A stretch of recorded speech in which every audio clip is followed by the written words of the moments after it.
The mountain main professor ગંભીરસિંહ યોન્ઝોન, Padmashri 2026, 86 વર્ષના યુવાન, પર્વતો પરથી આવનારા પહેલા વ્યક્તિ જેમણે ઘણી બધી સિદ્ધિઓ મેળવી, એક આંતરરાષ્ટ્રીય ખ્યાતિ ધરાવતા શિક્ષણ શાસ્ત્રી અને વિદ્વાન. મારો જન્મ કલિમ્પોંગના નાના ગામ સિંજીમાં થયો હતો. તે દિવસોમાં આધુનિક પરિવહન અને સંદેશા વ્યવહારનો કોઈ પત્તો નહોતો, પરંતુ આ મારા માટે વરદાન સાબિત થયું.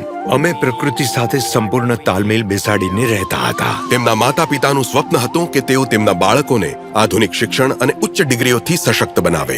મને ઘરથી દૂર બોટનીમાં MSc ની ડિગ્રી માટે નોર્થ બંગાળ યુનિવર્સિટી જવું પડ્યું અને અમુક સમય પછી એ જ વિષયમાં PhD કરવા માટે હું કલકત્તા યુનિવર્સિટી ગયો.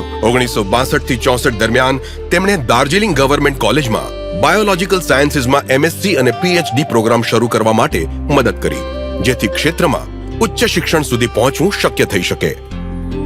અમેરિકા યાત્રાઓ દરમિયાન મેં અમારી શિક્ષણ પદ્ધતિમાં સુધારણા માટે જરૂરતવાળા ક્ષેત્રો ઓળખ્યા. હું ઈચ્છતો હતો કે શિક્ષણ અમારા લોકો અને તેમના પરિવેશને અનુરૂપ હોય. દાર્જિલિંગની પહાડીઓમાં મેં શરૂ કરેલી વન સંરક્ષણ ચળવળ દરમિયાન હું બધાને કહેતો હતો કે હિમાલયને બચાવવો એટલે ભારતને બચાવવું.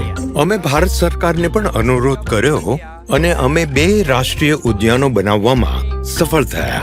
એક સિંગલીલા રાષ્ટ્રીય ઉદ્યાન અને બીજો નેઓરા વેલી રાષ્ટ્રીય ઉદ્યાન, જેને પૂર્વ હિમાલયમાં બાયોસ્ફિયર રિઝર્વ તરીકે જાહેર કરવામાં આવ્યા છે. 1985માં તેમના પિતાએ કલિમ્પોંગના સંગેપુંગ ગામની પ્રથમ પ્રાથમિક શાળા માટે જમીન દાનમાં આપી. 2014માં ઉચ્ચ માધ્યમિક બનાવીને તેમની માતાના નામ પર ચંદ્રમાયા નામ આપવામાં આવ્યું.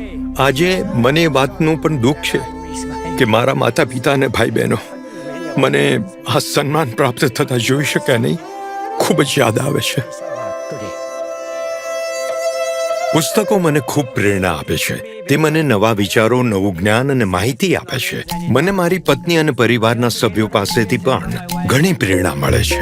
કલિમ્પોંગમાં તેમના લાકડાના અર્થશાસ્ત્રના મોડેલે ટકાઉ, ઓછી જાળવણી, પર્યાવરણને અનુકૂળ આજીવિકાની તકો ઊભી કરી. આ વિચારને માળખાગત સુવિધાઓમાં રૂપાંતરિત કરીને તેમણે વિજ્ઞાન આધારિત શિક્ષણને પ્રોત્સાહન આપવા માટે 1981માં હિમાલયન સાયન્ટિફિક ઇન્સ્ટિટ્યૂટની સ્થાપના કરી. હવે તમે જે વૃક્ષો અને અન્ય વસ્તુઓ જુઓ છો, આ બધું વાતાવરણ એક રીતે પ્રોફેસર GS યોન્ઝોનનું જ યોગદાન છે.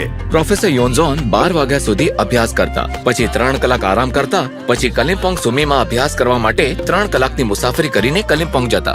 મારા જીવનનો સૌથી મોટો આનંદ છે બાળકોને પર્યાવરણ વિશે શીખતા અને પ્રકૃતિનું રક્ષણ કરતા જોવા. હું તેમને ફક્ત એટલું જ કહેવા માંગુ છું કે ભલે તમારી સાથે કોઈ ન હોય, તમે આગળ વધો અને એકલા આગળ વધો. એકલા ચાલો રે, એકલા ચાલો રે.